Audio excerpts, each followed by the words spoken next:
परंपराएं हमारी संस्कृति का अहम हिस्सा हैं। रूढ़ियों को एक बार की भूल जाएं तो परंपराएं हमें बहुत कुछ सिखाती भी हैं। यहाँ तक कि बहुत सी परंपराएं तो कुछ न कुछ साइंटिफिक लॉजिक से भी मेल खाती हैं। अब एक ही गोत्र में शादी ना करने की हिंदू समाज की प्रथा को ही ले लीजिए, यहाँ भी साइंटिफिक रीजन जुड़ा है। रिसर्च के मुताबिक जेनेटिक बीमारी से बचने के लिए सेपरेशन ऑफ जीन्स जरूरी है, यानी अपने नजदीकी रिश्तेदारों या फिर एक ही जीन के लोगों से शादी ना करके जेनेटिक बीमारियों से बचा जा सकता है। अब कान छिदवाने की परंपरा को ही ले लीजिए, इसके पीछे वैज्ञानिक तर्क है कि ऐसा करने से कानों से होकर दिमाग तक जाने वाली नस का ब्लड सर्कुलेशन बेहतर तरीके से होता है और साथ ही साथ सोचने की क्षमता भी बढ़ती है।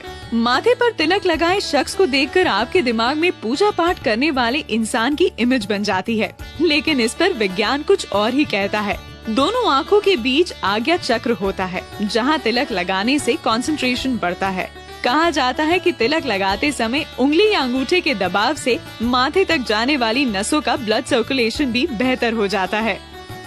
अब बात करते हैं जमीन पर बैठकर खाना खाने की। दरअसल पालथी मारकर बैठना एक तरह का योगासन है। इससे मन शांत रहता है और डाइजेशन दुरुस्त बना रहता है। हाथ जोड़कर नमस्ते करने का भी वैज्ञानिक तर्क है। सभी उंगलियों के आपस में दबाव से एक्यूप्रेशर प्रोसेस होता है। इसका सीधा असर आँख, कान और दिमाग पर होता है। इस दबाव से सामने वाले व्यक्ति को लंबे समय तक याद रखा जा सकता है। फिर से बात करें खाने की। कहा जाता है कि खाने की शुरुआत तीखे से और अंत मीठे से हो।